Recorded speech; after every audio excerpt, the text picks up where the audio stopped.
He didn't leave because he stopped loving her. He didn't step away out of fear. But after more than 70 years side by side, Prince Philip chose to live alone, away from the crown, away from the queen, away from the very title that once helped shape history. So what truly drove this resolute man, the steadfast pillar beside Queen Elizabeth, to quietly walk away from the palace, retreating to a modest wooden cottage in the lonely English countryside? For the first time ever, Princess Anne, the most unflinching voice in the British royal family, breaks decades of silence. And she brings with her a letter never before revealed, Prince Philip's final confession, written to the Queen, but never sent. The truth behind one of the most iconic marriages of the century isn't what you've been told. This isn't a fairy tale. This is a story of sacrifice, of a fading identity, of freedom bought through silence, and of a love that sometimes can only survive when both are willing to let go. You've known the Queen, you've seen Philip, but for the first time you will understand them through the eyes of the daughter who was never allowed to speak, until now. This is the whisper in the shadows, and the story the royal family never wanted you to hear. Rain drizzles softly outside the windows of Balmoral Castle, cloaking the Scottish Highlands in a mournful mist, as if nature itself is grieving. Inside a small room, the flickering light of the fireplace dances across Princess Anne's face. A woman renowned for her steely resolve, now revealing a rare moment of vulnerability. Before the television cameras, she sits upright, hands clasped tightly on the table. But her eyes carry a profound sadness, as though peering through the veil of time to days the world thought it understood. This is the first time Anne has opened her heart about her father, Prince Philip, not as a princess of the British royal family, but as a daughter who has lost the father she loved and revered. The cameras quietly capture every gesture, every breath, but the air in the room feels heavy, as if decades of buried secrets are waiting to be unveiled. My father was never one for flowery words. Anne begins, her voice low and clear, each word chosen with meticulous care, as if she's navigating a path strewn with thorns. But on his final night before leaving Buckingham Palace for Wood Farm, he said just one thing: "I need to hear the birds again, not the boots of soldiers." That simple yet haunting statement cuts through the royal family's polished facade like a knife. It's more than a farewell to the palace. It's the declaration of a man who has lived his entire life in the shadow of the crown, now yearning for freedom. The media, with its usual superficiality, labeled it retirement. But Anne, with her characteristic bluntness, corrects them, her voice rising slightly as if to set right a distorted truth. It wasn't retirement, it was a mutual decision, a separation without a name, without pain, but filled with moments of meaningful silence. She pauses, her gaze drifting to an old framed photograph on the table, a snapshot of Philip and Queen Elizabeth on their wedding day in 1947. Both are radiant, their smiles promising a fairy tale love story. But now as Anne looks at it, she sees only the wrinkles of time and the invisible cracks of a marriage bound by duty. Slowly, she opens a drawer and pulls out a yellowed sheet of paper, the handwriting shaky but strong, like the man who wrote it. It's a letter Philip wrote to Elizabeth, never sent. Anne doesn't read the letter. Instead, she places it on the table, her hand gently brushing its creases, as if touching a piece of her father's soul. The camera zooms in, capturing the moment her eyes glint with a rare spark of emotion. "This letter," she says, her voice dropping to a near whisper, "is the only thing my father left to explain himself. It's not an excuse. It's the confession of a man who lived his life for duty, but in the end wanted to reclaim himself." Her words land like a stone in a still pond, rippling with questions. Why would a man who stood by the Queen for over 7 decades, enduring the scrutiny of the world and the pressures of the palace, choose to walk away? What drove him at nearly 100 years old to live in solitude at Wood Farm, far from the royal spotlight? And most crucially, why did Elizabeth, the most powerful woman in the world, agree to this decision? Anne doesn't rush to answer. She sets the letter aside, her eyes sweeping the room as if searching for her father's shadow in its darkened corners. "The story doesn't begin at Wood Farm," she says, her voice firming with resolve. "It begins long before that, with a boy without a homeland, a prince in exile, and a man who fought to hold on to his identity." Her words open a door to the past, a turbulent past where Prince Philip was not just the Queen's husband, but a man with wounds, desires, and secrets yet to be told. Under the golden Mediterranean sun of Corfu in 1921, The Monrepo villa echoes with the cries of a newborn boy. This is Philip, Prince of Greece and Denmark, heir to Europe's storied dynasties, born to the soothing rhythm of waves lapping the shore. But the glow of his royal title is quickly eclipsed by political storms and family tragedy. Just a year later in 1922, Greece descends into chaos. Philip's father, Prince Andrew, is accused of treason after a coup and banished from the country. His mother, Princess Alice, sinks into a deep depression, losing touch with reality. By the time Philip is 10, she is admitted to a sanatorium, leaving the young boy alone in a world with no place for royal dreams. Barely a child, Philip becomes an orphan in all but name. He is shuffled through foreign cities from Paris to London, from one relative's home to another, like a suitcase no one wants to keep for long. In Paris, he lives in a cramped apartment with an aunt, where meager meals barely sustain him, and sleepless nights are filled with the hum of insects outside the window. In London, he is sent to austere boarding schools where the harsh British education system spares no one, not even a displaced prince. Those years forge Philip into a resilient boy, but plant a deep seed of loneliness, a sense of never belonging, of having no true home. As a teenager, Philip is sent to Gordonstoun School in Scotland, a place notorious for its iron discipline. Mornings spent running in the bone-chilling Highland cold lessons in grueling self-reliance, and nights on a hard bed confronting unseen fears shape him into a man who never yields. But the cost is isolation. Gordonstoun taught me how to survive, Philip once said years later, his voice tinged with wry humor. But it didn't teach me how to find a place to call home. He learned to mask pain with a smile, to face hardship with grit. But deep within, he remained a prince without a homeland, carrying the blood of Greece, Denmark, and England, yet belonging to no kingdom. In 1945, as World War II ends, Philip, now a 24-year-old naval officer, sits in a dimly lit pub in Portsmouth with a close friend. The warmth of the beer deepens his voice, but his eyes burn with an unquenchable fire. No one chooses where they're born. He says his words slow but weighty, but they can choose how to rise above it. The statement is more than a life philosophy. It's a defiance of fate, a fate that stole his family, his homeland, and his identity. Philip once jested that he was a refugee with royal blood, but behind the smile lay the pain of a man without roots, with no place to anchor his heart. At 24, Philip faces the greatest crossroads of his life. His love for Princess Elizabeth, whom he fell for at their first meeting at Dartmouth Naval College in 1939, is not just a romance, but a fateful choice. To marry her, he must renounce his titles as Prince of Greece and Denmark, become a British citizen, and live in the shadow of the throne. He adopts the surname Mountbatten after his uncle Admiral Louis Mountbatten as a way to claim an identity in a world bent on erasing it. But even that name becomes a battle. The British royal family, with its rigid traditions and suspicion of foreigners, does not easily accept Philip. From a prince, he becomes a man fighting to hold on to his very name, a symbol of what he's sacrificed and what he's determined to protect.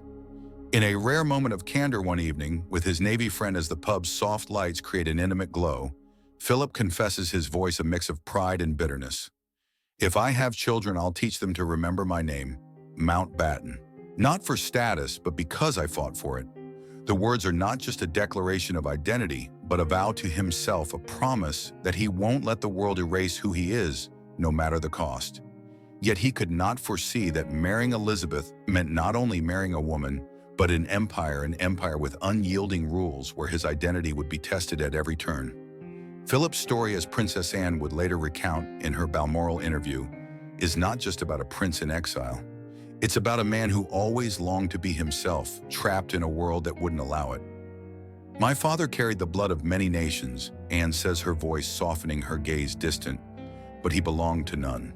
He was a man of the sea, of open horizons, but fate anchored him to the throne." Philip's journey, marked by pain and resilience, is only beginning. The years ahead, standing beside Elizabeth, would bring new challenges, not as a prince, but as a husband, a father, and a man searching for meaning in a life of storms. On November 20th, 1947, Westminster Abbey glows under the rare winter sun of London. Thousands of people crowd the streets, straining to catch a glimpse of Princess Elizabeth, the radiant young princess, hand in hand with Philip, the dashing naval officer, as they step from the royal carriage. The love letters they exchanged during the war years, the clandestine meetings at Dartmouth Naval College weave a fairy tale romance that captivates the world. Church bells ring heralding a future of eternal happiness. But fairy tales like winter sunlight fade quickly. When the spotlight dims, Philip steps into reality harsher than any battlefield he's ever faced. He is not only Elizabeth's husband, but her subject, the future Queen of the United Kingdom. In Buckingham Palace, where every corridor echoes with the march of guards and every decision is filtered through protocol, Philip soon realizes that love, no matter how fierce, cannot outshine the towering shadow of the crown. Philip's pride as a man who commanded warships, who survived exile with unyielding resolve, is tested from the start. Queen Mary Elizabeth's stern grandmother and Prime Minister Winston Churchill, with his conservative vision of the monarchy, are resolute in preserving the House of Windsor as the unchangeable emblem of the crown. Philip, with all the dignity of a man who renounced his Greek royal titles to become a British citizen, is forced to give up his right to pass on his surname. In a closed-door meeting at the palace, when told his children would bear the name Windsor instead of Mountbatten, Philip's anger flares. "I am not a flagpole for the crown to fly above." He snaps, his voice reverberating in the silent room, leaving the courtiers bowing their heads, unable to meet his gaze. That outburst is more than a moment of frustration. It's the cry of a man who feels his identity stripped away.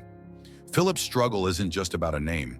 It's about who he is in a system that refuses to let him define himself. He sacrificed his homeland, his titles, and his youthful dreams to stand by Elizabeth. But the palace demands more. It wants him to be a shadow, a nameless consort behind the Queen's radiance. The years that follow are a series of quiet battles. Philip, with his intelligence and patience, tries to negotiate with royal advisors, Churchill and even Elizabeth, to preserve his identity. But each step is blocked by the rigid traditions of the monarchy. It's not until 1960, when legal experts warn that the royal children could be deemed illegitimate if they don't carry their father's name, that pressure forces Elizabeth to relent. A decree is issued allowing their children or grandchildren without official royal titles to use the hyphenated surname Mountbatten Windsor. It's a victory for Philip, but it comes too late. The wounds from years of struggle have left deep scars, and his joy is overshadowed by the bitterness of the fight. Princess Anne, reflecting on that era, cannot hide her regret. In the small room at Balmoral, her voice softens, as if speaking of a forgotten hero. "My father was always there, always," she says, her eyes distant. "But he wasn't always seen. He was the strongest man I knew, but the palace took something from him, something no crown could ever replace." She pauses, her hand brushing the frame of her parents' photograph, as if reaching for the days when their love was everything. In the early years of their marriage, Philip tries. He attends royal events, smiles for the cameras, and plays the role of the perfect husband. But in private moments alone with Elizabeth, in the palace's secluded rooms, she sometimes catches his gaze, a look that betrays a restrained struggle, as if he's fighting himself to keep the vow he made. Their love endures, but it becomes a love of duty sustained by respect more than passion. And then a new storm looms, threatening to unravel it all. In the 1950s, London sparkles in the post-war glow, like a young woman emerging from the shadows of conflict. Theaters light up every night, streets hum with laughter, and art becomes a balm for a nation scarred by war. Among the cultural sensations, the Bolshoi Ballet from the Soviet Union arrives like a revelation. Its graceful movements, soulful Russian melodies, and dazzling performers captivate British audiences. But among all the shining stars, Galina Ulanova, the legendary ballerina, commands every gaze. With her ethereal beauty, deep eyes that seem to hold an ocean, and movements brimming with emotion, she is more than an artist. She is an icon, a goddess on stage, bringing the world to its knees. But Ulanova, wittingly or not, drags the British royal family into an unprecedented media storm, one that threatens not only Prince Philip's reputation, but the very foundation of his marriage to Queen Elizabeth. It all begins with a fleeting moment, a photograph that seems innocent, but ignites a firestorm of speculation. One night at the Royal Opera House in Covent Garden, Philip, dressed in a perfectly tailored dark suit, is seen leaving the auditorium after Ulanova's performance. A tabloid photographer, ever on the hunt for scandal, captures the image, Philip stepping into his car, his eyes distant as if his mind is adrift in a world far from Buckingham Palace or the royal spotlight. The photograph, though lacking concrete evidence, becomes kindling. The tabloids, ravenous for sensational stories, begin whispering of a secret affair between Prince Philip and the dancer from the East. Headlines are stifled before they hit the front pages, but the rumors spread like wildfire. The prince and the ballerina, forbidden love in the shadow scandal from Moscow. These phrases sneak into pub conversations, aristocratic tea parties, and the hushed corridors of the palace. In the Cold War era, with Britain and the Soviet Union on opposing sides, the rumor is more than a romantic scandal. It carries dangerous political undertones, raising questions about Philip's loyalty, a man already viewed by the royal establishment as a foreigner with a complicated past. MI5, the British intelligence agency, is mobilized with unprecedented speed. Newspaper editors are summoned to secret meetings, articles are suppressed before the ink dries, and anyone daring to mention Ulanova in public chatter is closely watched. Years later, an MI5 agent reveals that Buckingham Palace demanded every spark be extinguished before it could spread. But as Princess Anne later says in her Balmoral interview, her voice laced with bitterness and regret. A rumor, if kept quiet long enough, becomes a permanent scar. Though the press is muzzled, the whispers seep everywhere like a slow poison, infiltrating the hearts of those closest to the royal family. Inside Buckingham Palace, no one dares utter Galina Ulanova's name in the Queen's presence. Elizabeth, forged by war and duty into a paragon of resilience, continues to appear before the public with a flawless smile. She waves from her carriage, attends ceremonies with impeccable poise, her gloved hands concealing any emotion. But those closest to her, the courtiers, the family, notice subtle changes. And then just a young girl with golden hair and curious eyes recalls the long afternoons her mother spent alone in the palace library. Elizabeth would silently turn the pages of books, her eyes clouded with unspoken thoughts, as if searching for answers in lifeless text. "My mother never cried," Anne recounts, her voice trembling as she recalls in the small Balmoral room. But from that year, she stopped listening to Russian music. The Ulanova storm is not just a test of the royal family's reputation, but a deep cut into the heart of Elizabeth and Philip's marriage. Elizabeth never directly asks her husband about the rumor. Perhaps she fears the answer would shatter the fragile balance of their union. Perhaps she believes their love tested by duty and the crown's shadow is worth protecting with silence. But that silence, instead of fostering trust, sows seeds of doubt. In private moments when their eyes meet across the dining table or in the palace's long corridors, Elizabeth cannot help but wonder, is it true? Has the man she loves, who gave up his homeland and identity to be with her, let his heart wander elsewhere? Philip, with his reserved nature and the pride of a man who has faced every challenge, chooses not to explain. He doesn't deny, doesn't justify, doesn't offer a single word to quell the storm. He continues to stand by Elizabeth at royal events, his courteous smile never faltering, but the distance between them grows. Shared dinners become rare, often ending in brief exchanges and polite nods. Their conversations, once the flame that warmed their love, grow shorter, as if both are walking a tightrope, afraid a wrong word will bring everything crashing down. Philip's silence, instead of extinguishing doubt, deepens the chasm between them. In Elizabeth's heart, a question lingers unanswered. Was the rumor true? And in Philip's, perhaps another equally painful. Does she truly trust me, or has the crown's shadow made us strangers? He never speaks it aloud, but those close to him notice that after the Ulanova affair, Philip becomes more guarded. He spends more time on official trips, charity work, and moments alone, as if fleeing the prying eyes and unspoken questions. The Ulanova storm eventually fades, buried under time in the palace's tight control. Ulanova returns to Moscow, continuing to shine on the Bolshoi stage, never speaking of Philip or England. But what she leaves behind is more than a rumor.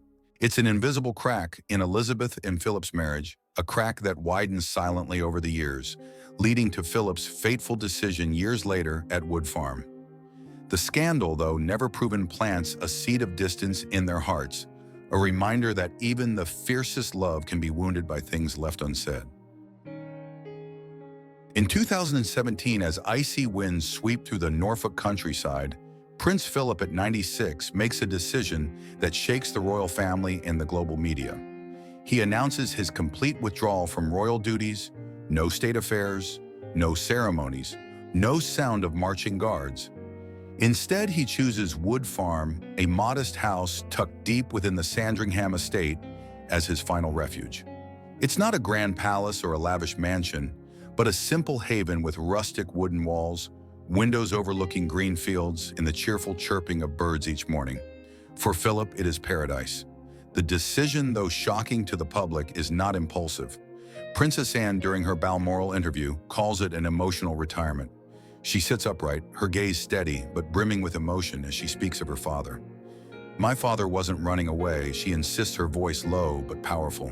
"He just wanted a place where he could be himself, not the prince consort, not the queen's shadow." At Wood Farm, he didn't have to play a role. Queen Elizabeth's consent is a rare glimpse into the depth of their bond. One quiet evening at Buckingham Palace in a private room, with just the two of them, Elizabeth looks into her husband's eyes and says, her voice soft but firm, "I have the crown, but you have yourself." The words, simple yet profound, are like a release, freeing Philip from the burden he's carried for over 7 decades. It's not a letting go, but a gift of understanding and respect. A courtier who served Philip for decades recalls the moment he left Buckingham Palace, for the last time, his voice thick with emotion.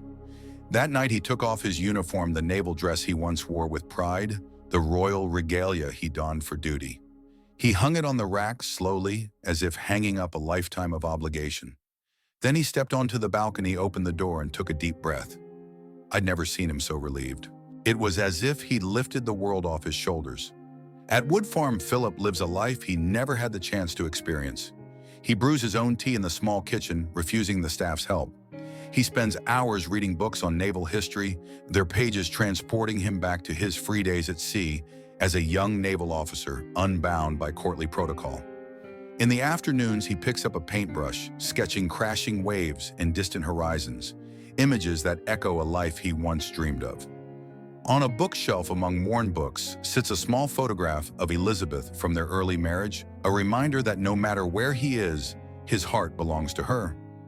Anne visits her father often.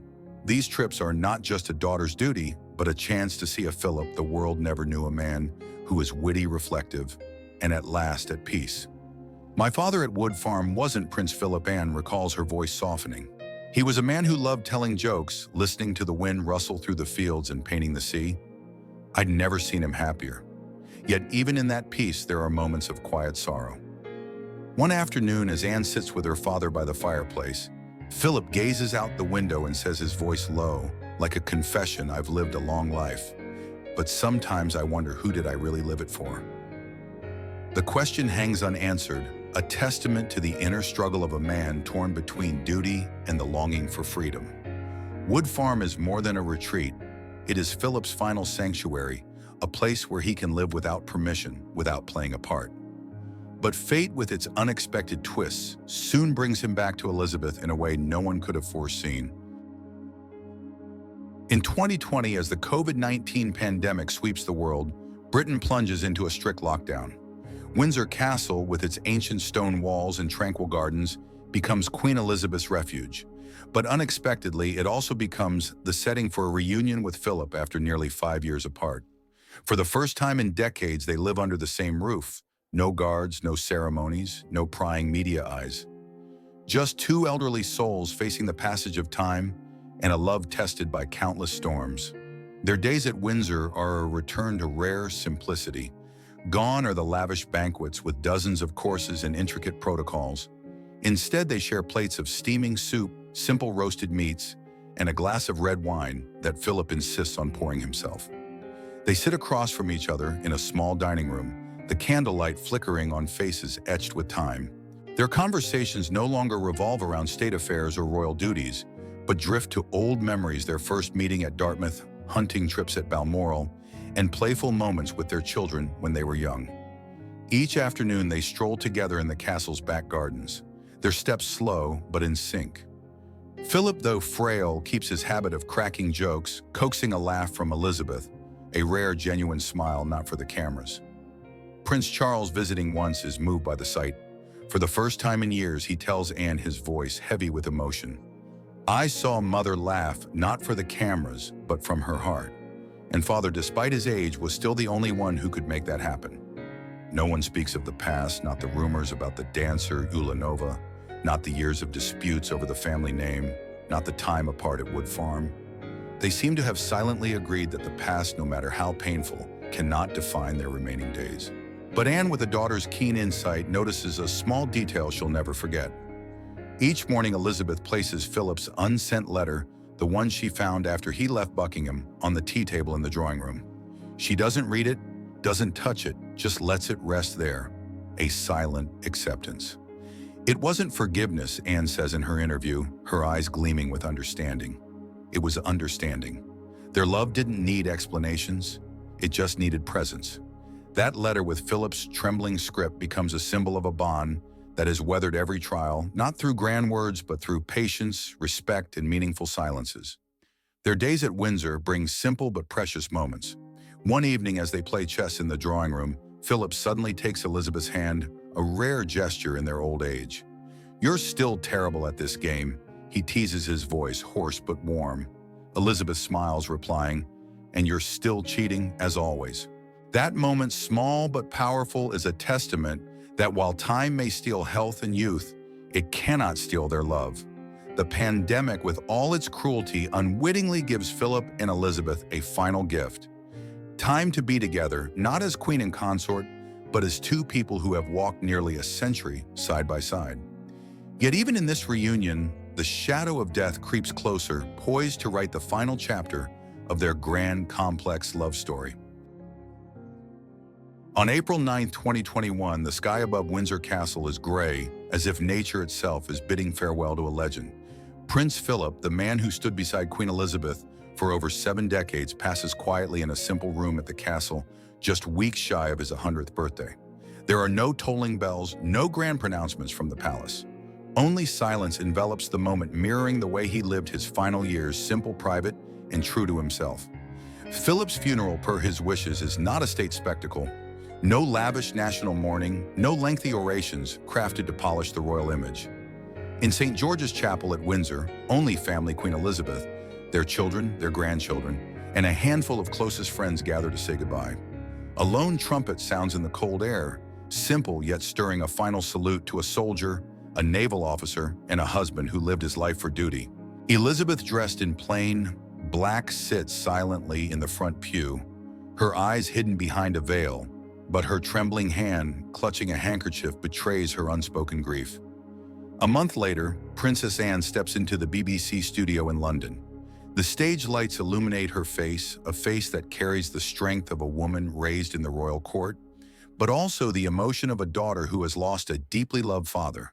This is the first time Anne publicly shares her father's story, not to counter tabloid headlines or persistent whispers, but to reveal a truth she believes the world deserves to hear. "My father didn't abandon my mother," Anne begins, her voice resolute, each word carved from stone. The camera zooms in, capturing her sharp yet emotional gaze. "He was simply reclaiming himself. And in that journey, he taught us that sometimes love means letting the other person be free." The words, simple but powerful, cut through the fog of rumors, speculation, and misunderstandings that have clung to Philip's life for decades. Anne pauses, taking a deep breath, as if summoning the courage to continue. She reaches for a yellowed sheet of paper on the table, the unsent letter Philip wrote to Elizabeth, found in his painting room at Wood Farm. "This is the only thing my father left to explain himself," she says, her voice dropping to a near whisper. "Not to apologize, not to justify, but to tell the truth." She unfolds the letter and reads aloud, her voice trembling, but clear. "My darling, I am not leaving you. I am only stepping back from the shadow of the throne." Those words, spoken to millions through the broadcast, are like a breeze dispelling the mystery surrounding Philip's choice to live apart. Anne doesn't keep the letter as a family relic. She displays it during the interview, letting all of England and the world read it. "I'm not sharing this letter for pity," she says, her eyes flashing with determination. "I'm sharing it to reveal a truth. My parents' marriage wasn't perfect, but it was extraordinary. It was built on respect, resilience, and silences full of meaning." As the broadcast ends and the stage lights fade, Anne returns to the small room at Balmoral. She sits alone by the crackling fireplace, her gaze fixed on an old photograph of her parents on the table, a picture from their wedding day, when they were young and believed love could conquer all. But the quiet moment is broken when a staff member enters carrying an unmarked envelope. Anne opens it, finding a single line in the familiar handwriting of Prince Charles. "Thank you for preserving the honor of the father I never truly understood." The brief note, heavy with emotion, is like a belated confession from Charles, a son once distanced from his father by misunderstandings and generational gaps. Anne gives a faint smile tinged with sadness. She places Charles's note beside her father's letter, as if bridging two generations in silence. Philip's story, as Anne tells it, is not about a man who abandoned the queen. It is about a husband, a father, a prince without a homeland who lived his life to keep his vows, even if it meant walking alone. From his exiled days in Corfu, his battles for identity at Buckingham Palace, to his peaceful final years at Wood Farm, Philip embodies resilience and loyalty, but also carries wounds no one sees. The truth, as Anne declares in her interview, lies not in royal proclamations or sensational headlines. It lies in what was never dared to be spoken, that an imperfect marriage can still endure if built on understanding and quiet love. Philip's unsent letter is not just an explanation of his choice, but a reminder that love, however complex, can overcome any challenge, not through grand gestures, but through presence and silent sacrifice. As Anne walks into London's cold night, the faint moonlight bathes her face, and for a moment she looks up as if seeking her father's shadow among the stars. Back in the Balmoral room, the photograph of Philip and Elizabeth remains on the table beside the unsent letter and Charles's note. They are not just family keepsakes, but proof of an extraordinary love, a love that stood firm against time, the palace, and secrets never spoken. Philip's story ends, but his resilience, loyalty, and quiet love live on in the hearts of those who knew him, and in the history of a monarchy he helped shape. Anne, as the storyteller, ensures the world remembers Prince Philip not merely as the Queen's shadow, but as a man who lived fully, loved fiercely, and in the end found peace in his own journey,